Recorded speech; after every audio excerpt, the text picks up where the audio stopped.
కాట్సాని రాంభూపాల్ రెడ్డి గారికి పవర్ లేకపోయినా పదవి లేకపోయినా జులుం మాత్రం తగ్గలేదు అంటున్నారు. అంటే జులుం అంటే నేను ఎవరిని నంద్యాల జిల్లాలో పార్టీ బలోపేతానికి కాట్సాని రాంభూపాల్ రెడ్డి గారు అధ్యక్షుడిగా ఏం చర్యలు తీసుకున్నారు? ఖచ్చితంగా అందరూ మా ఇన్ఛార్జీలతో మాట్లాడుతున్నాం. ప్రజాప్రతినిధుల లేఖలు లేకుంటే ఉన్నతాధికారులు ఎస్ఐలకి సిఐలకి పోస్టింగ్లు ఇవ్వలేకపోతున్నారు. అసలుకి ఇది మారాలి కదా. మీకు ఒకటి చెప్తానండి, ఎవరు అధికారంలో ఉన్నా కూడా పోలీసు కాకి చొక్కానే వేసుకోవాలి, ఏ చొక్కా వేసుకోకూడదు ఒక తీర్మానం చేసేయండి అన్న. మాకు ఏ పోలీస్ స్టేషన్కి వేసాం మమ్మల్ని కోరేది ఒకటే. ధైర్యంగా భూ కబ్జాల విషయంలో మాట్లాడుతున్నారు మీరు. వాళ్ళు ప్రెస్ మీట్ పెట్టి ఇవన్నీ ఏంటి మీ ధైర్యం? చెప్తాను ఊరికే మీరు బయట ప్రపంచం ఏందో రాంభూపాల్ రెడ్డి పెద్ద ఏదో చేస్తున్నాను. మీరు ఓడిపోయిన తర్వాత మీ మీద భూ కబ్జాలు అవి ప్రెస్ మీట్ పెట్టారు, నిగ్గు తెలుస్తాం, అది చేస్తాం, ఇది చేస్తాం అన్నారు. మరి ఆ కేసులు ఏమయ్యాయి? రాంభూపాల్ రెడ్డి అనే వ్యక్తి బైరెడ్డి శబరికే ఛాలెంజ్ చేసింది. పాపం భువనేశ్వరి గారిని, పవన్ కళ్యాణ్ గారి భార్యను వాళ్ళని తూలనాడినా కూడా కనీసం కూడా చర్యలు తీసుకోకుండా ఎంకరేజ్ చేశారు. వాళ్ళకు మీకున్న తేడా ఇదే కదా. మీరు ఎట్లా నాగరాజు గారు ఇట్లా మాట్లాడితే? Welcome to UTV. నేను మీ నాగరాజ్ బైర్శెట్టిని. ఈరోజు మనతో ఉన్నారు వైఎస్ఆర్ కాంగ్రెస్ పార్టీ పాణ్యం మాజీ ఎమ్మెల్యే కాట్సాని రాంభూపాల్ రెడ్డి గారు. నమస్తేనా?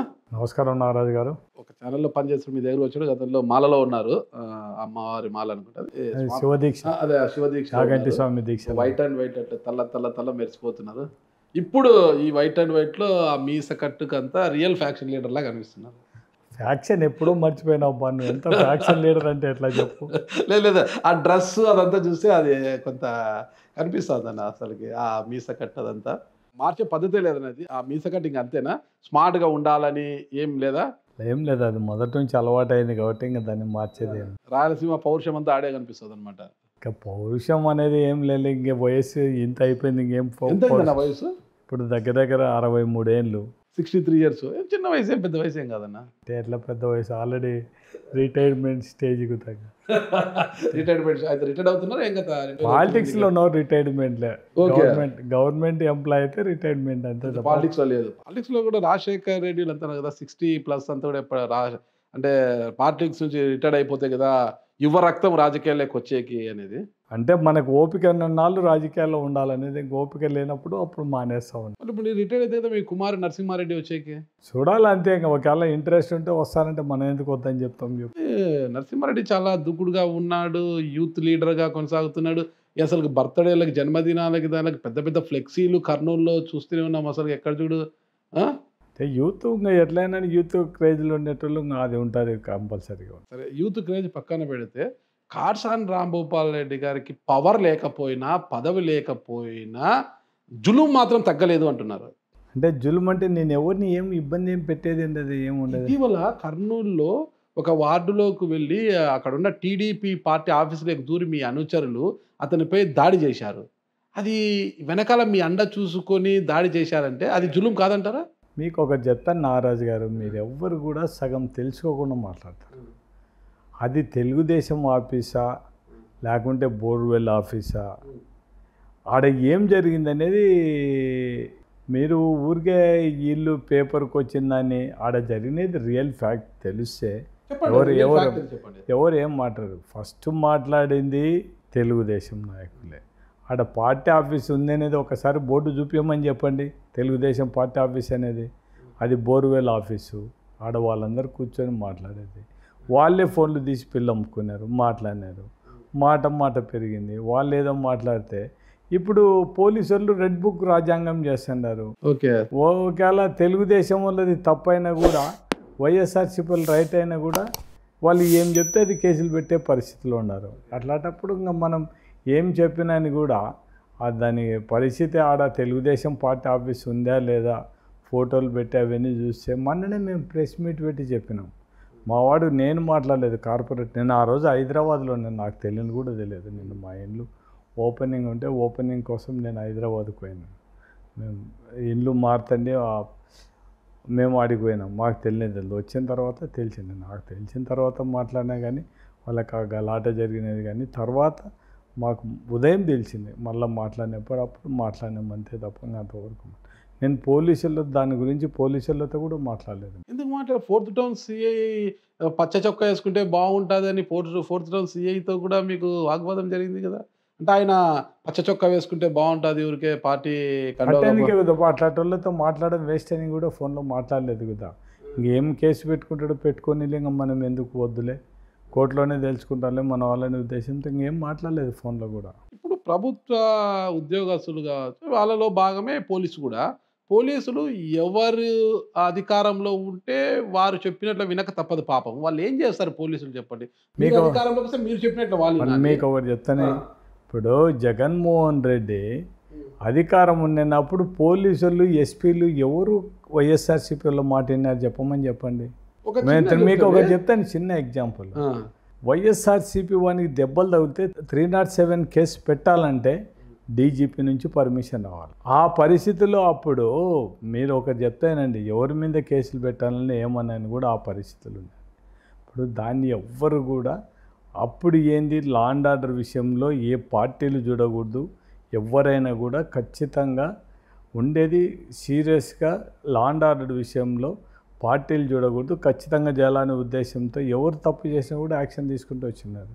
ఇప్పుడు అట్లా అనుకునే పాటైతే ఫస్ట్ 2019 గెలిచిన తర్వాత ఉద్యోగాలు అడగనీకి పోతేనే సోలార్ కంపెనీ కాడ మా వాళ్ళ మీద కేసు పెట్టినా కూడా ఏం చేయలేని పరిస్థితి అయిపోయింది కదా.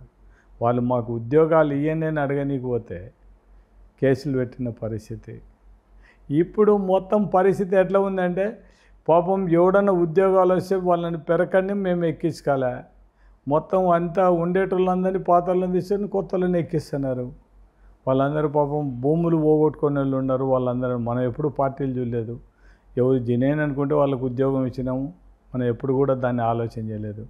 ఇప్పుడు మాత్రం వాడిని తీసేయండి, ఈయన కొత్త వాళ్ళని ఎక్కేయండి అని చెప్తున్నారు. ఇప్పుడు పోలీసింగ్ గురించి మీరు ఒక మాట చెప్పారు, మా ప్రభుత్వంలో అట్లా లేదనేసి. ఒక చిన్న ఎగ్జాంపుల్ చెప్పండి. ఇప్పుడు ముంబైలో ఉన్న నటి జత్వాని విషయంలో కుక్క నాగేశ్వరరావు ఆయన ఇబ్రహీంపట్నం విజయవాడ దగ్గర అతను ఒక చిన్న కేసు పెడితే ఒక పారిశ్రామికవేత్తను కాపాడడానికి ఐపీఎస్ అధికారులు ఫ్లైట్లో వెళ్ళి ఆమెను అరెస్ట్ చేసి తీసుకొచ్చారు.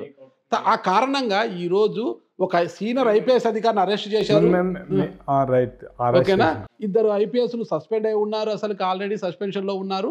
ఇంతకన్నా ఘోరం ఉంటుంది. ఐపీఎస్ అధికారులు వెళ్ళి ఆమెను అరెస్ట్ చేసి తీసుకొచ్చేంత నేరం అంటారా? అంటే మీకు ఒకటి చెప్తానండి, ఈ ప్రాంతంలో మంచి ఇండస్ట్రీస్ పెట్టాలని ఏదైనా డెవలప్ చేయాలనుకునేటాన్ని, ఇప్పుడు ఎవరికైనా మనిషికి ఒకరికి ఒక వీక్నెస్ ఉంటుంది. ఆ వీక్నెస్ని పెట్టి వాళ్ళను బ్లాక్మెయిల్ చేయడం అనేది ఎంతవరకు కరెక్ట్? నేను అడిగిన దానికి ఒకసారి చెప్పండి. అతను ఒకవేళ ఎవడు ఎంత మంచి వ్యక్తి అయినా ఏమనే కూడా వానికి ఏదో ఒక వీక్నెస్ ఉంటుంది. ఓకే, ఇప్పుడు మనం ఆ వ్యక్తి ఉండేది ఏంది మనం చూడాలి. అది పూర్తి ఇబ్బంది అనుకునే పరిస్థితి అయితే, అతన్ని ఏదో ఒక విధంగా అన్యాయం చేస్తున్నాడు అనుకుంటే, వాళ్ళు ఇట్టాటోళ్ళకు జత వాళ్ళను బ్లాక్మెయిల్ చేస్తే, ఇప్పుడు ఇతను ఇండస్ట్రీ అతను బాధితుడు, నాగేశ్వరరావు అనేవారు కూడా బాధితుడే. ఒక బాధితుడు నాకు ఇట్లా అన్యాయం జరిగింది, ఇట్లా నన్ను బెదిరించి ఆస్తి రాపించుకున్నానని చెప్పినప్పుడు యాక్షన్ తీసుకోవడంలో ఏం తప్పు ఉంది చెప్పండి, నేను అక్కడ అడిగిన దానికి. అది ఎప్పుడో క్రీస్తు పూర్వకాలంలో పూర్వం జరిగితే మీ ప్రభుత్వం అధికారంలో ఉన్నప్పుడు వచ్చి కేసు పెట్టడము, దానికి ఒక సిఐఓ మహా అంటే డిఎస్పీ వెళ్ళాల్సిన కేసుకి ఐపీఎస్ అధికారులు ముంబై వెళ్ళి మరి ఆమెను అరెస్ట్ చేసి. అట్లాగా మీకు ఒకటి చెప్తానండి, మీరే చెప్తున్నారు ఒక ఇండస్ట్రీలను కాపాడడానికే కాపాడడానికి మీరు చెప్తే ఒక్కసారి అటువంటి వ్యక్తితో ఇక్కడ అవసరం ఉంది అనుకున్నప్పుడు వాళ్ళ అవతల చేసేటోళ్ళు ఎట్లా వీళ్ళను టార్గెట్ చేస్తున్నారు? కేవలం ఏ దానికి టార్గెట్ చేస్తున్నారు? కేవలం డబ్బుల కోసమే టార్గెట్ చేస్తున్నారా లేదా చెప్పు. అంటే ఎవరిని డబ్బుల కోసం టార్గెట్ చేస్తారా? మీరు ఒకటి చెప్తానండి, దీంట్లో మనకు దాని మీద పూర్వాపరాలు మనకు తెలియని దాని గురించి నేను మీకు ఒకటి చెప్తాను, అట్లా కాదు. ఇప్పుడు మేము రాజకీయ నాయకులు, మీకు ఎవరికి అర్థం కాదు ఒకటే, మేము రాజకీయ నాయకులు ఏం చేయాలనుకుంటే చేయొచ్చు. మాకు పవర్ వచ్చిందనుకో, మేము ఎవరైనా కూడా మంచి ఆఫీసర్లని కూడా ఎమ్మడిపడి మేము ఏదో ఒకటి తప్పు చూసి వాళ్ళని 5 ఏళ్ల తర్వాత ప్రజలు ఏమనుకుంటారు అది చేస్తారు మామూలుగానే. అవును ఇలా ఇంట్లో కూర్చోబెట్టమంటే కూర్చోబెడతారు, అసెంబ్లీకి పంపించాలంటే పంపిస్తారు. సార్ అంతే. ఇంకా దాంట్లో ఏం లేనే లేదు. ఇంకా దాని గురించి ఇప్పుడు కచ్చగట్టి చేయడం అనేది, ఇప్పుడు ఆఫీసర్లను అనేది చేయడం తప్పు. మేమైనా ఇంకొకరైనా కూడా కొన్ని విషయాలలో ఇప్పుడు కొంతమంది ఇప్పుడు ఎవరిని గురించి ఆలోచించాలంటే మంచి నిజాయితీ గల ఆఫీసర్లు పనిచేసేటోళ్ళను వాళ్ళని ఖచ్చితంగా ఎవరున్నాయని ఏ రాజకీయ పార్టీని ఏమున్నా వాళ్ళని గౌరవించాల్సిన బాధ్యత రాజకీయ నాయకులకు ఉంది. మొట్టమొదటి నుంచి కూడా నిజాయితీగా పనిచేసే ఆఫీసర్లను ఖచ్చితంగా గౌరవించాల్సిందే. ఇట్లా ఏదో చేసినామని దీన్ని ఈ విధంగా చేస్తే రేపు పొద్దున ఎవరు ఉద్యోగాలు చేయలేరు. ఇంకా ఆఫీసర్లు ఎవరు కూడా అది మీరు తెలుసుకోవాలి, వాళ్ళు తెలుసుకోవాలి. అందరూ ఎవరు అధికారంలో ఉన్న ఆఫీసర్లని ఆఫీసర్లుగా గౌరవించడం, పోలీసుగా గౌరవిస్తే 100%. మీకు ఒకటి చెప్తాను, 100% దాంట్లో ఇప్పుడు నా వ్యక్తిగతంగా అభిప్రాయం నేను కోరుకునేది కూడా ఒకటే, నిజాయితీ గల ఆఫీసర్లు ఎవరైతే నిజాయితీగా పనిచేస్తున్నారో వాళ్ళని ఖచ్చితంగా వాళ్ళని గౌరవించాల్సిన అవసరం ఉంది. వాళ్ళను అట్లా పనిచేయడానికి కూడా అవకాశం ఖచ్చితంగా కల్పించాల్సిందే. చూద్దాం మీరు మీ అధికారంలోకి మళ్ళీ వచ్చిన తర్వాత మీరు ఎలా గౌరవిస్తారు, పోలీసింగ్ ఎలా చూసుకుంటారు అనేది కూడా ఇంకా జర్నలిజం చూస్తాం. రాంభూపాల్ రెడ్డి అనే వ్యక్తి ఒక్కసారి ఒక మాట చెప్తే అని, కానీ ఇప్పుడుండే పరిస్థితి చూసిన తర్వాత ఎంతవరకు న్యాయం చేయగలమో ఎంతవరకు చేయలేమో అనేది ఎవరం చెప్పలేని పరిస్థితి. ఇప్పుడు ఇదంతా మొత్తం టోటల్గా రెచ్చగొట్టే రాజకీయం అయిపోయింది. ఇప్పుడు లీడర్గా మనం ఏం చేయాలనుకునేది కూడా మన కిందండే కార్యకర్తల నాయకులు కానీ ఎంతవరకు చేయనిస్తారనేది కూడా ఆలోచన చేయాల్సిన అవసరం ఉంది. మీ మాట మీద పోతారా ముందుకి కార్యకర్తలు, లీడర్స్ అంతా కూడా? రేపొద్దున ఇప్పుడు నీకు ఒకటి చెప్తానంటే, నాగరాజుగా మీరు ఈ పాణ్యం నియోజకవర్గంలో కార్యకర్త నాయకుడు, నీవు అన్యాయంగా నీకేం సంబంధం లేకపోయినా నిన్ను ఇబ్బంది పెట్టినప్పుడు నీ మనసు తట్టుకోగలదని ఒక్కసారి ఆలోచించు. సరే, ఇప్పుడు ఆ సీఐ మీరు టార్గెట్ చేసినట్ట కదా? నేను ఏ ఆఫీసర్లను టార్గెట్, నాకు అంత అవసరం కూడా చొక్కా వేసుకోవాలని పాపం వాళ్ళకు మనం ఆఫీసర్లకు అందరికీ ఇతవు చెప్పాలనుకుంటున్నాం. మీ ఉద్యోగ ధర్మాన్ని వదిలిపెట్టద్దండి, కేవలం పచ్చ చొక్కాలు వేసుకొని ఉద్యోగాలు చేయొద్దండి. కనీసం అధికార పార్టీకి వాళ్ళకి 60% చేసినా కూడా ప్రతిపక్షాలకు న్యాయంగా అంటే 40% చేయండి. మీరేదో మేము అధికారంలో లేకపోయినా మీరు మేము చెప్పినట్టు వినాలనే మనస్తత్వం అది కాదు. మీరు న్యాయంగా సామాన్య ప్రజలకు అన్యాయం జరగకుండా ఎవడు తప్పు చేసి ఎవడైనా కూడా తప్పు చేసిన మీద యాక్షన్ తీసుకోమని చెప్తాను తప్ప.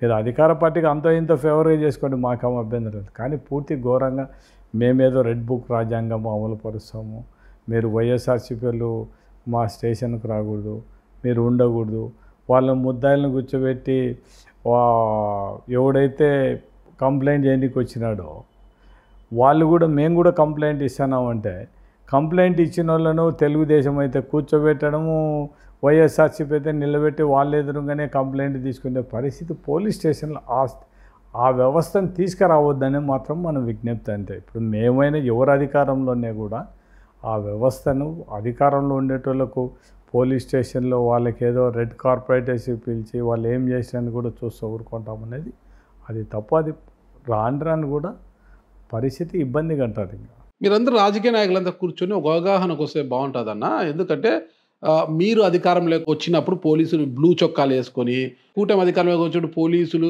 పసుపు చొక్కా వేసుకొని అధికారం చేస్తున్నారు, అది ఇది ఉద్యోగాలు చేస్తున్నారు అని అనడం కన్నా, ఎవరు అధికారంలో ఉన్నా కూడా పోలీసు కాకి చొక్కానే వేసుకోవాలి, ఏ చొక్కా వేసుకోకూడదు ఒక తీర్మానం చేసేయండి అన్న. ఒక అవగాహనకు వచ్చేయండి, బాగుంటుంది కదా పాపము. మేము రాజకీయ నాయకులు మీరు బలం మాట్లాడతారండి, ఎట్లా చేయనీకైతే చెప్పు. ఇప్పుడు ఆఫీసర్లు తెలుసుకోవాల్సింది ఒకటే. ఎలా తెలుసుకుంటారన్నా? ఒక ఎస్ఐ కానీ సిఐ కానీ ఆ లోకల్ ఎమ్మెల్యే లెటర్ లేకోకుండా పోస్టింగ్ ఉండదు అక్కడ నియోజకవర్గంలో, ఓకేనా? ఇప్పుడు మీరు ఎమ్మెల్యేగా ఉన్నప్పుడే ఒక ఇష్యూ జరిగి మీ దగ్గరకు వస్తారు, అన్న ఇట్లా సిఐ తీసుకెళ్ళాడు, ఎస్ఐ తీసుకెళ్ళాడని. వెంటనే ఏం చేస్తారు? అరే ఇంకా మనోడు వచ్చాడు మన దగ్గరగానే, ఎస్ఐ గారు అది మన వాళ్ళే కొద్దిగా చూసుకొని పంపిండి అని ఫోన్ చేస్తారు. ఓకే, చేయలేదు అనుకోండి, మరుసటి రోజు మాకొద్దు అతను మా స్టేషన్ కొద్ది వేరే వాళ్ళని మేము వేసుకుంటా అంటే అతను ఎత్తి వీఆర్కి వేస్తారు. సిఐదైనా పరిస్థితి. నాగరాజు గారు మీరు ఒకటి ఇట్లా అన్యాయంగా మాట్లాడద్దండి. కానీ మీకు ఒకటి చెప్తాను, కాటసాని రాంభూపాల్ రెడ్డి అనే వ్యక్తి ఒక ఆఫీసర్ని వేసుకున్న తర్వాత 2 సంవత్సరాలు వాళ్ళ టర్మ్ అయిపోయేంత వరకు మార్చని పరిస్థితి కాటసాని రాంభూపాల్ రెడ్డి. ప్రతి ఒక్కటి కూడా ఎవరినైనా వేసేటప్పుడు కూడా మనము మాకు ఏ పోలీస్ స్టేషన్కి వేసాం మమ్మల్ని కోరేది ఒకటే, మేము చెప్పినట్టు వినమని మాత్రం పొరపాటున కూడా మిమ్మల్ని కోరము. మాకు కావాల్సింది ఇస్పెటాకులు మట్కా రెండు ఉండకూడదు. పేద ప్రజలను అన్యాయం చేయొద్దండి. దీనికి మేము సపోర్టు. ఏదైనా మాకేదైనా మన వాళ్ళు ఏదైనా ఉంటే మీకు ఎంతవరకు చేయడానికి ఉంటే చూడండి, లేకుంటే మీరు ఇబ్బంది పడి మాత్రం మీరు రిస్క్ తీసుకొని మాకేం చేయాల్సిన అవసరం లేదని చెప్పేసి మనస్ఫూర్తి చెప్తున్నారు. 100%, 100% రాంభూపాల్ రెడ్డి ఒకసారి చెప్పిన తర్వాత మీ ఇంటర్వ్యూలో ఒకటి చెప్పి బయట ఒకటి ఫోన్లో మాట్లాడే మనస్తత్వం రాంభూపాల్ రెడ్డికి లేనే లేదు. పార్టీ అధికారంలో ఉంది అంటే ఎమ్మెల్యే అయితే ఎమ్మెల్యే ఒకవేళ ఓడిపోయిన అతను కూడా నియోజకవర్గ ఇన్ఛార్జ్గా ఉంటాడు. అక్కడ ప్రతిపక్ష పార్టీ నాయకుడు ఎమ్మెల్యేగా గెలిచినా కూడా అతని లేఖలకు అతని సిఫారసులకు కూడా వాల్యూ ఉండదు. ఓడిపోయిన అతను ఇన్ఛార్జిగా ఉంటే అతను లేఖ ఇస్తే ఎస్ఐలకు సిఐలకు పోస్టింగ్లు ఇచ్చే రోజులు ఇవి. ప్రజాప్రతినిధుల లేఖలు లేకుంటే ఎమ్మెల్యేలు ఎమ్మెల్సీలు నియోజకవర్గ ఇన్ఛార్జీలు లేఖలు లేకోకుండా ఉన్నతాధికారులు ఎస్ఐలకి సిఐలకు పోస్టింగ్లు ఇవ్వలేకపోతున్నారు. అసలుకి ఇది మారాలి. మీకు ఒకటి చెప్తానండి, పరిస్థితి మారాలా వద్దా? ఇప్పుడు నీవు ఎమ్మెల్యేను ఖచ్చితంగా లోకల్ ఎమ్మెల్యేను గౌరవించాల్సిందే ఆఫీసర్లు. దాంట్లో మాత్రం వాళ్ళకు ఒకటే చెప్పాలి.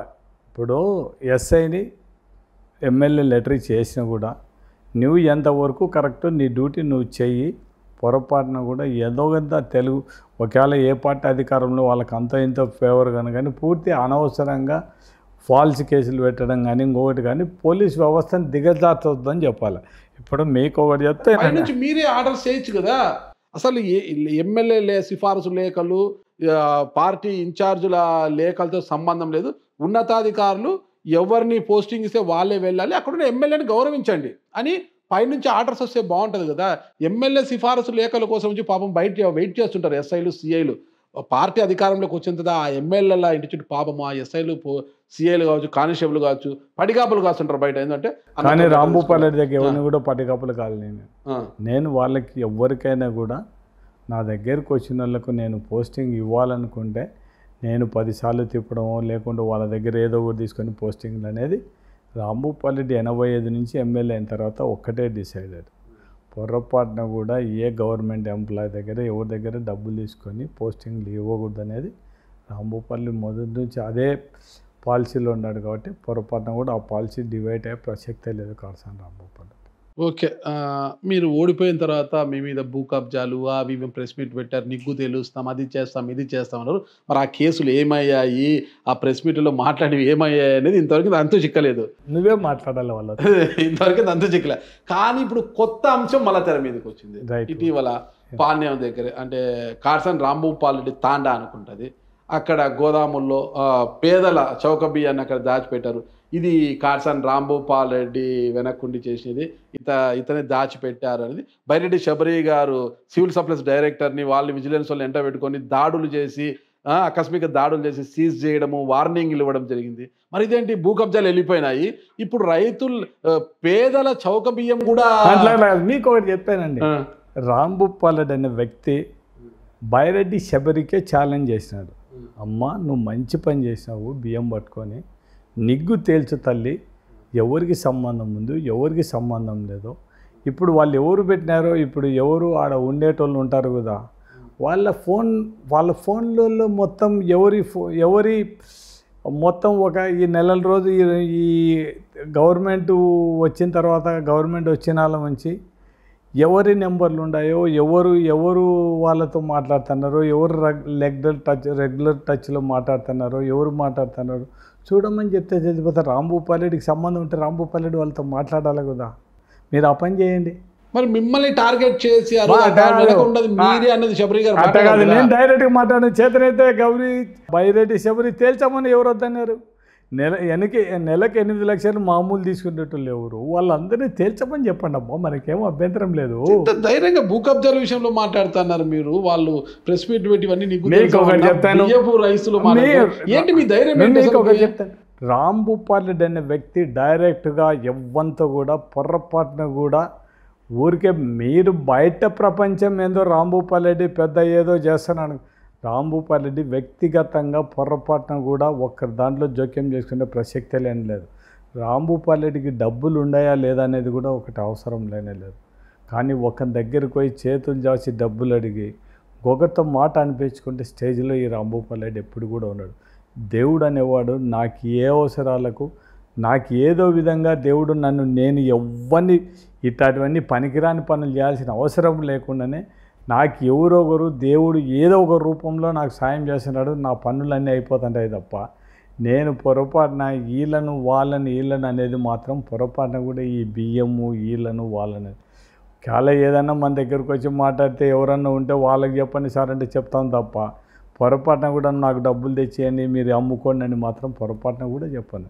ఓకే, పాణ్యంలో ఒకవైపు బైరెడ్డి శబరి గారు, బైరెడ్డి రాజశేఖర రెడ్డి గారు, గౌరు వెంకటరెడ్డి గారు, ఏరాస్ ప్రతాప్ రెడ్డి గారు అందరూ కలిసి మిమ్మల్ని కార్నర్ చేశారంట. ఏరాస్ ప్రతాప్ రెడ్డి పాపం ఆయన ఏం చేయాలి, మళ్ళీ ఆయన అనవసరంగా ఎందుకులా వీళ్ళు ఒకవేళ ఏరాస్ ప్రతాప్ రెడ్డి పాపం ఆయన అంతకుముందు 2014లో ఉన్నాడు కానీ ఆయన నన్ను కార్నర్ చేసేది పాపం ఆయనతో మనకేముంది, మనకేం ఆయన మనతో మీద. ఇక్కడ 2 జిల్లాల్లో కనపడనేది రాంభూపాల్ రెడ్డిని ఖచ్చితంగా న్యాచురల్. అది ఇంకెవరైనా కూడా అది అవతల పార్టీ వాళ్ళు ఎవరు అంత స్ట్రాంగ్ అంటారు అని టార్గెట్ చేయడం దాని గురించి పెద్దగా ఆలోచన చేయాల్సిన అవసరం లేదు. వాళ్ళు ఇప్పుడు అదే పరిస్థితి మనం ఎవరున్నాయని ఏ పార్టీని కూడా ఖచ్చితంగా టార్గెట్ చేస్తారు, ఎందుకు వదిలిపెట్టారు? మిమ్మల్ని బలహీనపరచాలి అనే ఉద్దేశంతో కర్నూలు కార్పొరేషన్లు అంటే మీ నియోజకవర్గ పరిధి వచ్చే 16 డివిజన్లలో కూడా ఉన్న కార్పొరేటర్లకు గాలం వేశారు, వాళ్ళని పార్టీలకు తీసుకోవడానికి గాలం వేశారు అంటున్నారు. నిలబెట్టుకోగలరా వాళ్ళని మీరు 16 మందిని? నాకు ఇప్పుడు మీకు ఒకటి చెప్తానండి, నా మీద ప్రేమ అండి, నా మీద నమ్మకం ఉండేటోళ్ళు ఉంటారు, నా మీద లేనోళ్ళు పోయినోళ్ళు మనం ఏం చేస్తాం చెప్పండి. అంటే ఇప్పటికీ మాట ఎందుకంటే విశాఖపట్నంలో ఇలానే కార్పొరేటర్తో వెళ్ళిపోతుంటే జగన్మోహన్ రెడ్డి గారు వెళ్ళి మరీ 1-to-1 మాట్లాడి సర్దుబాటు చేసిన 3 నెలలకే మళ్ళీ వాళ్ళు ప్లేట్ ఫిరాయించేసి పార్టీ మారారు. ఈరోజు జీవీఎంసీ కోల్పోవడం జరిగింది, మీ చేయి దాటిపోయింది అనమాట. అది ఇప్పుడు నీకు చెప్తాను, ఇప్పుడు రాజకీయాలలో మనం ఉండే కార్యకర్తల నాయకులు కానీ 90% మన వాళ్ళు వదిలిపెట్టి పాము అనుకుంటాము. వాళ్ళు ఏదైనా ఉన్నప్పుడు నాకు తెలిసినంతవరకు పాణ్యం నియోజకవర్గంలో ఉండే వాళ్ళందరూ గట్టిగా న్యాయపడి ఉన్నారు. పోయిన వాళ్ళు 2-3 పోయిన వాళ్ళు పోయింటారు తప్ప అంతకంటే ఏమి ఉండదు. ఓకే, ఇంత జరుగుతుంది. 2029కి పార్టీ బలోపేతం అవుతుందని మీరు అనుకుంటున్నారా? 100% అవుతుందా? ఖచ్చితంగా. ఎలా అవుతుంది అసలు? లిక్కర్ స్కాములు అంటే లిక్కర్ స్కామ్లో రాజ్ కేస్ రెడ్డిని ఈరోజు ఇప్పుడు మీకు ఒకటి చెప్తానండి, ఏదో ఒకటి అలిగేషన్ చేయాలి. మీరు అందరు కూడా మొత్తం ఆంధ్రప్రదేశ్లో అందరూ కూడా తెలుసుకోవాల్సింది ఒకటే, అమ్మింది గవర్నమెంట్ షాపులు, డబ్బులు డైరెక్ట్గా గవర్నమెంట్కే ఇచ్చినారు. లిక్కర్ కొనేదానికి బిల్లు ఉంటుందా? డిస్టిలరీస్ నుంచి కొనేదానికి బిల్లు ఉంటుంది కదా, మనం వీడు ఎంత అమ్ముతున్నదని తెలుస్తుంది కదా.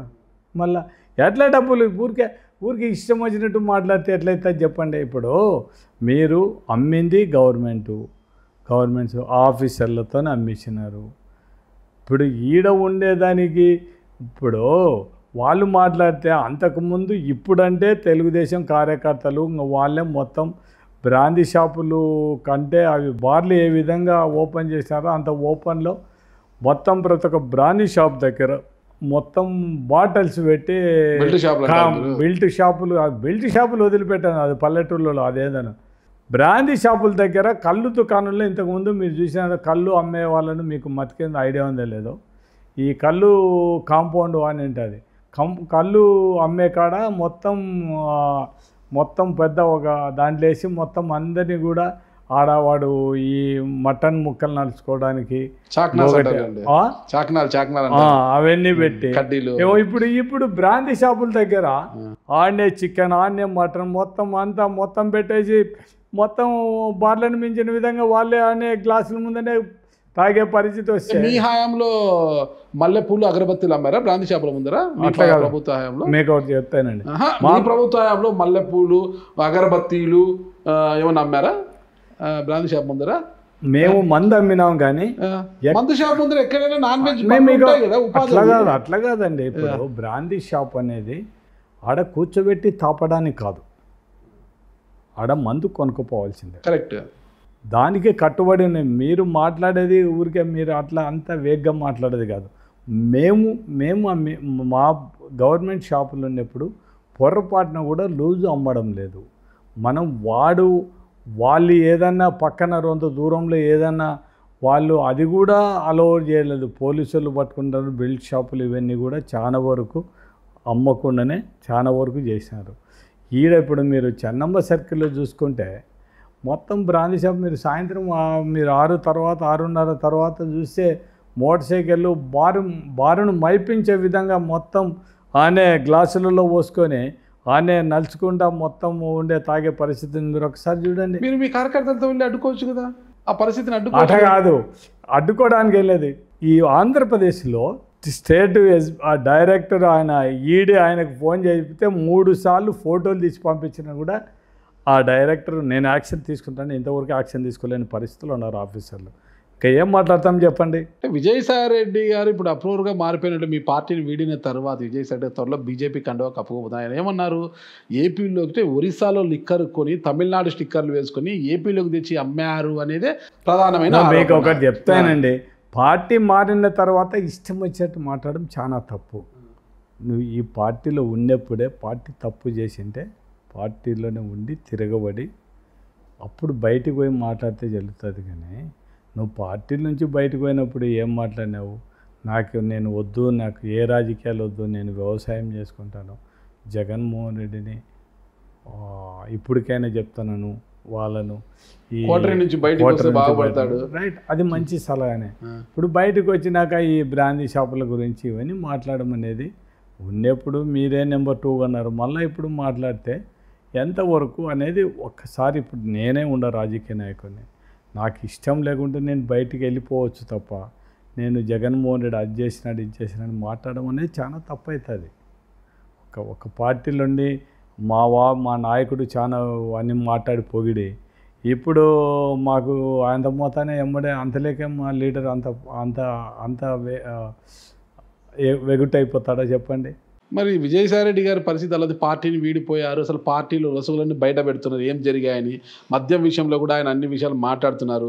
మరి మద్యం సూత్రధారి అయిన రాజ్ కేసిరెడ్డిని నిన్న సిట్ అధికారులు అదుపులోకి తీసుకొని విచారిస్తున్నారు రోజు.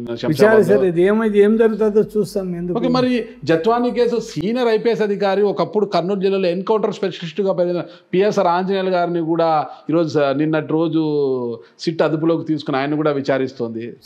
ఇప్పుడు మీకు ఒకటి చెప్తానండి, ఇవన్నీ ఇప్పుడు మీకు ఇంతకుముందే చెప్పిన గవర్నమెంట్ ఏం చేయాలనుకుంటే అది చేయొచ్చు అనేది వీళ్ళు నిరూపిస్తున్నారు. అంతే, దీంట్లో ఎవరం ఏం చేయలేముగా.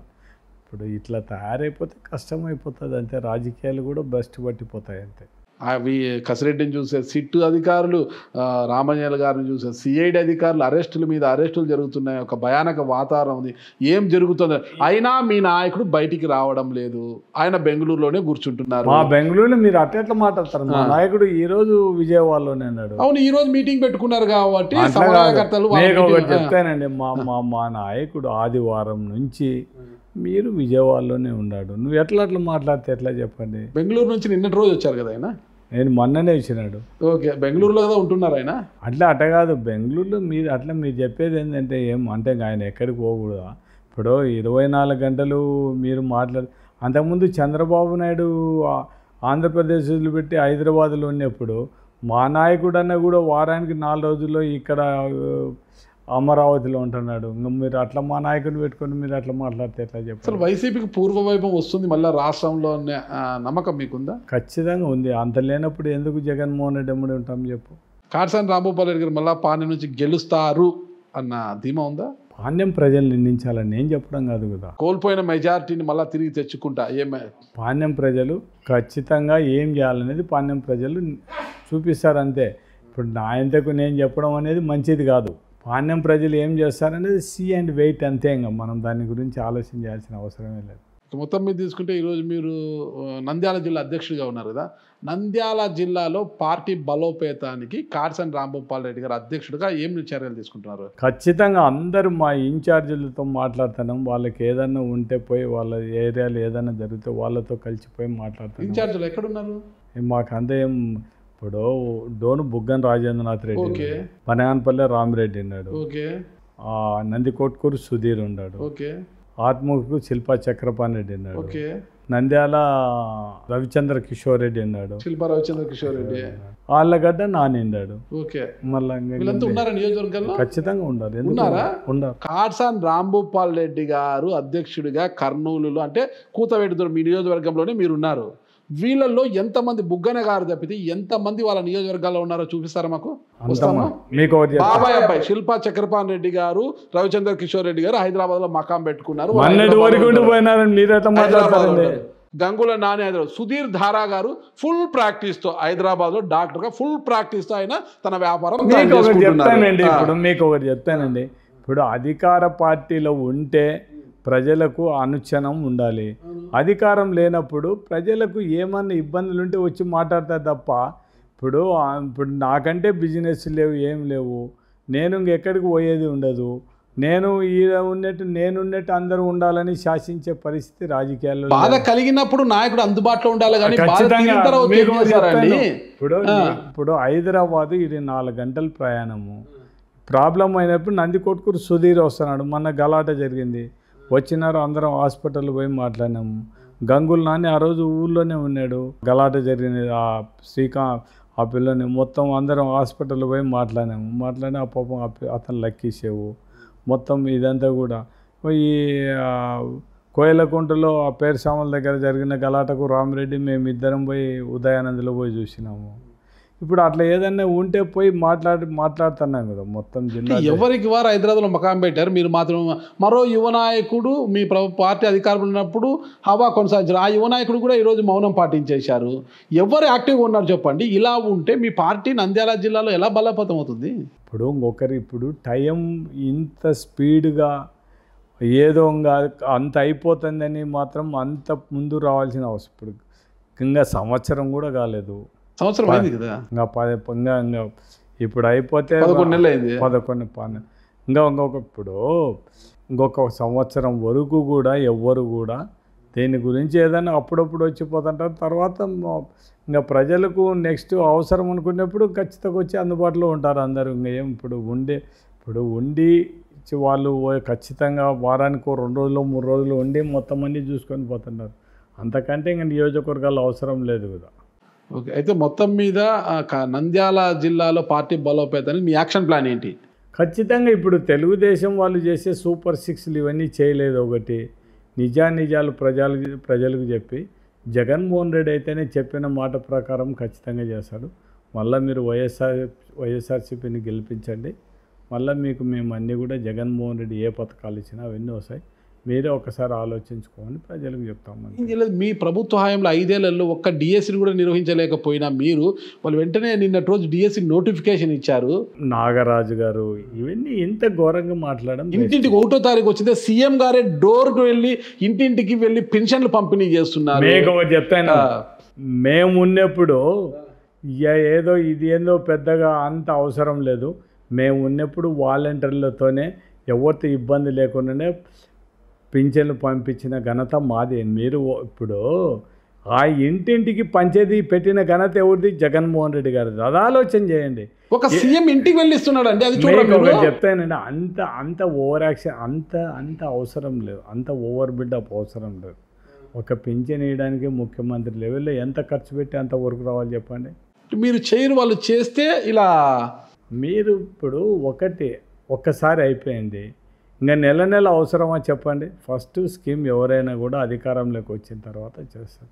నెల చేయాలని ఏదైనా ఉంటుంది. ముఖ్యమంత్రి స్థాయిలో ప్రజలకు దగ్గర అవుతున్నారు, ప్రజల మన్నలు పొందుతారు అనుకోవచ్చు.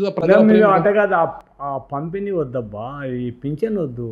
అమ్మఒడి ఎంతమంది పిల్లలకు ఉంటే అంతమంది ఇవ్వమని చెప్పండి, దాన్ని పంచమని చెప్పండి.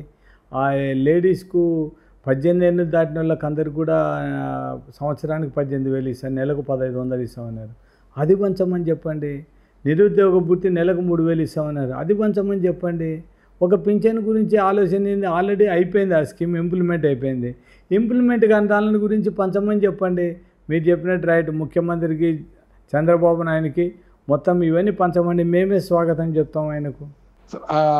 డిఎస్సి మీ హయాంలో జరగకపోతే డిఎస్సి మీ హయాంలో అప్రెంటిషిప్ విధానాన్ని ప్రవేశపెట్టారు. ప్రభుత్వ టీచరు ఎంపిక అయిన తర్వాత, డిఎస్సి ద్వారా ఎంపిక అయిన తర్వాత 2 ఏళ్ళు వెట్టి చాకరీ చేసే పరిస్థితి ఉంది. మీ ప్రభుత్వ హయాంలో అతి తక్కువ వేతనంతో వెట్టి చాకరీ చేసే పరిస్థితి ఉంది అప్రెంటిస్షిప్ విధానంలో. ఇప్పుడు అప్రెంటిస్షిప్ విధానాన్ని తొలగించేశారు. అసలు ఇప్పుడు అట్లా కాదండి, ఉద్యోగం ఇప్పుడు మీకు ఒకటి చెప్తానండి. ఇప్పుడు డిఎస్సి మేము చేసే కోర్టుకు పోయినది వాళ్ళే, కోర్టుకు పోయి నిలబెట్టింది వాళ్ళే. మళ్ళీ మీరు అన్నీ ఇప్పుడు వాళ్ళు చేయాల్సిందన్నీ చేసేసి మమ్మల్ని అంటే మీకు ఒకటి చెప్తాను, అంతకుముందు ఉద్యోగాలు రావాల్సిన వాళ్ళవి మొత్తం అందరికీ కూడా ఉద్యోగాలు ఇచ్చి ఇప్పుడు 40 ఏళ్ళు దాటిన వాళ్ళకు డిఎస్సి క్వాలిఫై వాళ్ళకి ఏం వాళ్ళకి అందరికీ ఉద్యోగాలు ఇచ్చిన ఘనత జగన్మోహన్ రెడ్డి. అంతకుముందు చంద్రబాబు నాయుడు ఇవ్వలేకపోయినాడు. మేము వచ్చిన తర్వాత వాళ్ళకందరికీ ఉద్యోగాలు ఇచ్చినాము. స్కూళ్ళు నాడు నేడు ఈరోజు ఇంత సూపర్గాని స్కూళ్ళు ఉన్నాయంటే కేవలం జగన్మోహన్ రెడ్డిని ఒప్పుకోవాలా? ఎందుకు ఇప్పుడు బైయూస్ ఇవన్నీ పెట్టిందని ఎందుకు తీసేసినట్టు చెప్పండి? ఎందుకు ట్యాబులు ఇవ్వకుండా మానేసినట్టు చెప్పండి?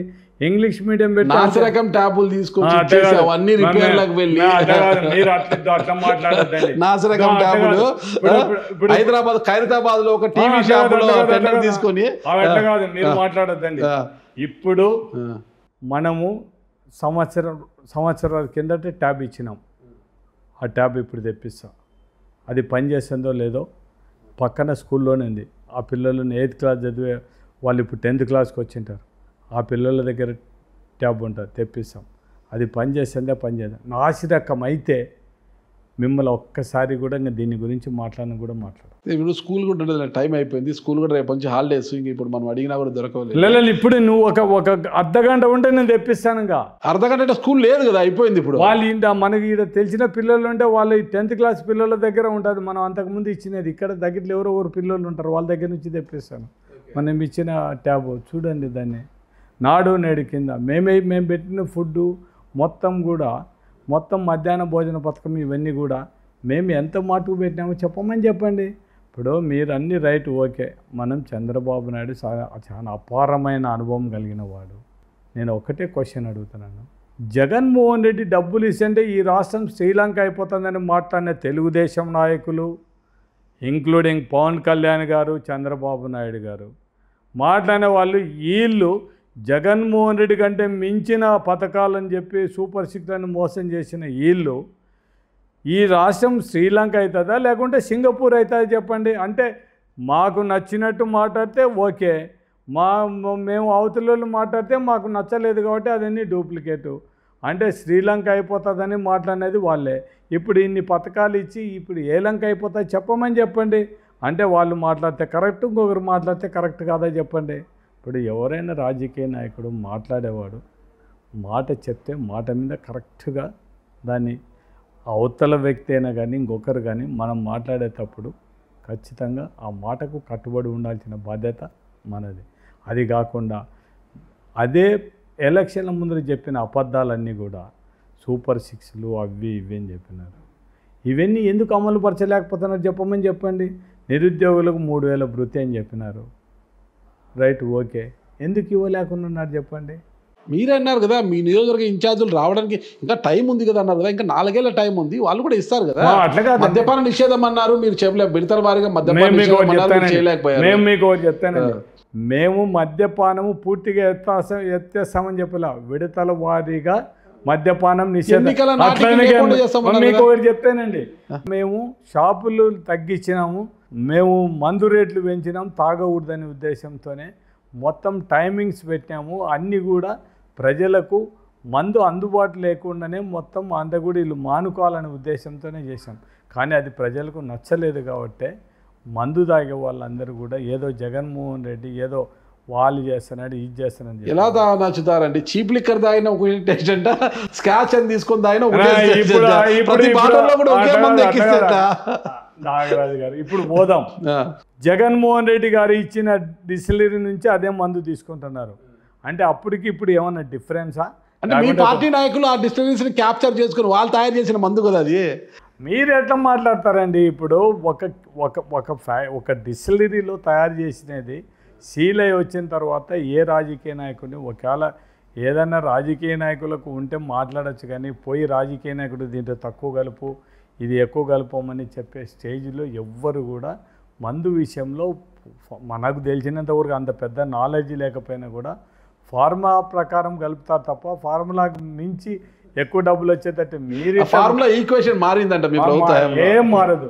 మీరు ఇప్పుడు మీ అట్ట టీవీ ఛానళ్ళు సాయంత్రం చెప్తారు చూడు, యూట్యూబ్ ఛానళ్ళు ప్రతి ఒక్కరు కూడా ఛానళ్ళు పెట్టుకొని మీరు రాజకీయ నాయకులను టార్గెట్ చేయాలని మాట్లాడుతున్నప్పుడు ఇంకెవడు ఏం చేయలేడు. ఇంకా మీరెవరిని టార్గెట్ చేస్తారు? మేము ఎవరిని టార్గెట్ ఇప్పుడు రాజకీయ నాయకులు మేమందరం కూడా మీకు ఒకటి చెప్తానండి, మా అందరి మీరందరూ కూడా మీ మీడియా వాళ్ళు రాజకీయ నాయకులకు సంబంధం లేకుండా మీ ఇష్టం వచ్చినట్టు ఆడుకుంటున్నారు. అది సంబంధం ఉందే? ఇప్పుడు హెడ్డింగ్ ఒకటి పెడతారు, లోపల మ్యాటర్ ఒకటి పెడతారు. హెడ్డింగ్ చూస్తానే ప్రతి ఒక్కడు దాన్ని చూసే పరిస్థితి, ఖచ్చితంగా చూడాలనే పరిస్థితి. మీరు హెడ్డింగ్ పెట్టడం ఏంది మొత్తం చూస్తారు, లాస్ట్ అదంతా చూసిన తర్వాత దాంట్లో ఏముండదు. దీనికోసం ఎందుకు చూడాల్సిన ఆ పరిస్థితి మేము తీసుకురాము. కొంతమంది తయారు రాజకీయ నాయకులు కదా ఎన్నికల ప్రచారంలో హామీలు ఇస్తారు, గెలిచిన తర్వాత అంతా తూచి అంటారు కదా, అట్లా కొన్ని ఛానళ్ళు ఉన్నాయి. నేను కూడా ఒప్పుకుంటాను దానికోసం, ఒప్పుకుంటాను నేను కూడా. అట్లా ఛానళ్ళు కొన్ని ఉన్నాయి. అయితే మొత్తం మీద రాష్ట్రంలో కావచ్చు, నంద్యాల జిల్లాలో కావచ్చు, కూటమి ప్రభుత్వం వైఫల్యాలే మిమ్మల్ని గెలిపిస్తాయి తప్పితే మీ పార్టీ బలోపేతాన్ని మీరేమీ చేయరనమాట. మా పార్టీ మీకు ఒకటి చెప్తానండి, మేము పర్ఫెక్ట్గా ఖచ్చితంగా ప్రజలకు ఏది మంచిది అనుకుంటే అది చేస్తాం. మీకు ఒకటి చెప్తానండి, మా జగన్మోహన్ రెడ్డి ఉద్దేశం ప్రతి ఒక్క సామాన్యమైన పేద ప్రజలు కూడా బాగుండాలని కోరుకునేవాడు జగన్మోహన్ రెడ్డి. మీరు ఒక్కసారి ఆలోచించండి, జగన్మోహన్ రెడ్డి ఇచ్చిన స్కీములు కానీ ఇవన్నీ కూడా మా జగన్మోహన్ రెడ్డి చేసిన పని ఏమంటే గడప గడప మమ్మల్ని తిప్పి దాంట్లో ఒక ఇంటికి ఒకటి వచ్చి ఇంకొక ఇంటికి రాకపోయాలకు అది ఏదో మేము తప్పు చేసినామనే ఫీలింగ్ వచ్చే పరిస్థితి ఉన్నది. ప్రతి ఒక్క ఊళ్ళో కూడా ఇప్పుడు ప్రతి ఒక్కరికి కూడా నీకు ఈ అర్హత అంది ఇదని చెప్తే కూడా వాళ్ళ అవతలోనికి ఎందుకు వచ్చింది నాకు ఎందుకు రాలేదని ఆ కంపారిజన్ చేసుకున్నారు తప్ప ఇది వానికి నాకు అర్హత లేదు, వానికి అర్హత అంది వచ్చినానది ఎవడు ఆలోచన చేయలేదు. ఇప్పుడు తెలుగుదేశం వాళ్ళు నిజమైన పేదవానికి ఏమని చెప్పండి, అది ఇవ్వకుండా ఈడు వైఎస్ఆర్సీపీ ఈయనకి పింఛన్ తీసేయండి, ఈడు ఇప్పుడు సాక్షాత్ ముఖ్యమంత్రి చంద్రబాబు నాయుడు మీరు పొరపాటున కూడా వైఎస్ఆర్సీపీ వాళ్ళకు ఏం పని చేయొద్దని చెప్పే ఒక ముఖ్యమంత్రి గెలిచిన తర్వాత చంద్రబాబు నాయుడు తెలుగుదేశం పార్టీ అధ్యక్షుడు కావచ్చు తప్ప ఈ రాష్ట్రానికి ముఖ్యమంత్రి అందరికీ ముఖ్యమంత్రే, అందరికీ ముఖ్యమంత్రి. అట్లాంటప్పుడు ముఖ్యమంత్రి హోదాలో ఆ మాటలు మాట్లాడడం ఎంతవరకు సమంజసం ఒకసారి ఆలోచించండి. జగన్మోహన్ రెడ్డి ఏం చెప్పినాడు, పార్టీలు చూడడం, కులాలు చూడడం, మతాలు చూడడం, అర్హత కలిగిన ప్రతి ఒక్క పేదవానికి కూడా ఇస్తామని చెప్పినాడు. వాళ్ళ నోటి నుంచి ఆ మాట రమ్మని చెప్పండి, చూద్దాం భవిష్యత్తు ఎలా నడుస్తుంది, మీ పార్టీ ఎలా బలోపేతం అవుతుంది, మీ 2029లో వైసీపీ మళ్ళీ తిరిగి అధికారంలోకి వస్తుందా, మళ్ళీ కనీసం ప్రతిపక్ష హోదా అన్న సాధిస్తుందా అన్నది కూడా మీకు చెప్తానండి. నాగరాజు గారు, ఇప్పుడు మేము అధికారంలోకి వస్తామా అధికారంలో లేదని నువ్వు నేను ఎవరం తేల్చలేం. నాకు రాజకీయ నాయకుడిగా నేను వైఎస్ఆర్సీపీ పార్టీ అధ్యక్షుడిగా నేను ఖచ్చితంగా నాకు రావాలని నేను ఖచ్చితంగా మళ్ళా మంచి పని చేయాలా, ప్రజలకు మళ్ళీ మా వైఎస్ఆర్సీపీ గవర్నమెంట్ వచ్చేసేయాలని ఆశ మాకున్నది. మంత్రి కావాలని ఆశ కూడా ఉంది ఖచ్చితంగా. ఇంకా దాంట్లో న్యాచురల్ మంత్రి అవుతారా ఖచ్చితంగా? జగన్మోహన్ రెడ్డి పుణ్యం అంతే, ఇంకా దాన్ని ఏం చేయలేము. దేవుని దయ ఉండి వైఎస్ఆర్సీపీ గవర్నమెంట్ వచ్చి జగన్మోహన్ రెడ్డి ముఖ్యమంత్రి అయితే అప్పుడు చూస్తాం. ఒక్కసారైనా మంత్రి పదవి చేపట్టాలి, మంత్రిగా ఉండాలన్న కోరిక ఉందా లేదా మీకు? 100%. ఒక మంత్రిగా ప్రజలకు, పేద ప్రజలకు ఏం చేయగలిగితే ఖచ్చితంగా చేసి చూపించాలనే నా ఉద్దేశం. ఎమ్మెల్యేగా చేయలేరా? ఎమ్మెల్యేగా చేశాం కాబట్టి ఈరోజు ఇప్పుడు మీకు ఒకటి చెప్తానండి, ఇంతమంది మాట్లాడతానని కూడా ఏ ప్రజలు కూడా చెక్కు చెదరకుండా రాంభూపాల్ రెడ్డి ఎమ్మడి ఉన్నారంటే మాత్రం రాంభూపాల్ రెడ్డి ప్రజలకు అందుబాటులో ఉన్నాడు, రాంభూపాల్ రెడ్డి చెప్పిన మాట మీద కట్టుబడి ఉంటాడనే ఉద్దేశంతోనే ప్రజలు నా వెంట ఉన్నారు. సరే, మరి ఒకవేళ మంత్రి పదవి ఇవ్వాల్సి వస్తే ఏ శాఖ అంటే మీకు ఇష్టమని? ఇప్పుడు ఏదో సామెత చెప్తారు సార్, పెళ్లిగా ఆలి లేదు సోలు లేదు, కొడుకు పేరు సోమలింగం అని చెప్పి ఇప్పుడు ఎందుకు అవసరం? అప్పుడు మా జగన్మోహన్ రెడ్డి ముఖ్యమంత్రి అయిన తర్వాత ఆయన మనసులో మనకి ఇవ్వాలని ఉండాలి, అవన్నీ ఉండాలి తప్ప మనం అంతకు మనం కోరుకుంటే కాదు కదా. Okay, thank you Rambhupal Reddy గారు. చూద్దాం భవిష్యత్తులో మీ పార్టీ అధికారంలోకి రావాలి. 100%, 100%. అంటే అది ప్రజలు నిర్ణయిస్తారులే అండి, ప్రజలు కాదు, నిర్ణయిస్తారు. మీకు మనసులో ఒక దృఢమైన సంకల్పం ఉండాలి ఇది సాధించాలని. అది సాధించాలా, నేను ఖచ్చితంగా సాధిస్తాను అనుకున్నప్పుడు ఆ కోరిక నెరవేరుతుంది. ఖచ్చితంగా 2029లో మేము అధికారంలోకి వస్తున్నామనే దృఢమైన సంకల్పం ఉంది కాబట్టి ఖచ్చితంగా అధికారంలోకి వచ్చేస్తాం. సంకల్పం బలంగా ఉంటే గిన అది సిద్ధిస్తుందని అంటారు. మరి మీ పార్టీ విషయంలో అది సిద్ధిస్తుందా లేదా అనేది కూడా వేచి చూద్దాం రాంభూపాల్ రెడ్డి గారు. నేను మీకు 100% మీకు ఒకటి చెప్తానండి. ఇప్పుడు ఇంకా 4 ఏళ్ళ టైం ఉంది, కూటమికి 4 ఏళ్ళ టైం ఉంది. చూద్దాం అంతా మీరు అంత ఆవేశపడదు. నేను ఆవేశం, నేను మీకు ఒకటి చెప్తానండి. నేను ఆది దైవ నిర్ణయాన్ని నమ్ముకునేటోని. నేను ఇంకొకరి మీద దేవుడు ఎటువంటి పరిస్థితుల్లో మాకు అన్యాయం చేయడం అనేది మా ఉద్దేశం అంతే. ఎందుకంటే వాళ్ళ మార్పు చూస్తున్నాము. చేబ్రోలు కిరణ్ అనే వ్యక్తి భారతమ్మ గారి మీద కొన్ని వ్యాఖ్యలు చేస్తే అవాకులు చవాకులు వెంటనే అతని పార్టీని సస్పెండ్ చేసి అరెస్ట్ చేశారు. కానీ మీ ప్రభుత్వ హయాంలో పాపం భువనేశ్వరి గారిని వీరిని పవన్ కళ్యాణ్ గారి భార్యను వాళ్ళని తూలనాడినా కూడా కనీసం కూడా చర్యలు తీసుకోకుండా ఎంకరేజ్ చేశారు. వాళ్ళకు మీకున్న తేడా ఇదే కదా. మీకు ఒకటి చెప్తానండి, ఎవ్వరు అట్లా చేసినని కూడా ఫ్యామిలీ మెంబర్లు కానీ ఎవరి మీద మాట్లాడినా కూడా దాంట్లో ఎవ్వరు కూడా దాన్ని రాజకీయ నాయకులు ఎవరు కూడా, నేను ఒక రాజకీయ నాయకుడిగా ఎటువంటి పరిస్థితుల్లో సమర్థించను. ఖచ్చితంగా రాజకీయ నాయకుడిని మాట్లాడాల్సిందే తప్ప ఇంట్లో ఫ్యామిలీ మెంబర్లను వాళ్ళ భార్యలు ఏం చేస్తారు పాపం వాళ్ళని మాట్లాడితే ఎట్లయితుంది. చూద్దాం. రాంభూపాల్ రెడ్డి గారి తరహాలోనే అందరూ కూడా ఇదే మాటలకు కట్టుబడి ఈ తరహా రాజకీయము చేయాలని ఖచ్చితంగా 2029 మీ పార్టీ అధికారంలోకి రావాలని కోరుకుంటామండి. Thank you. నమస్తే రాంభూపాల్ రెడ్డి గారు.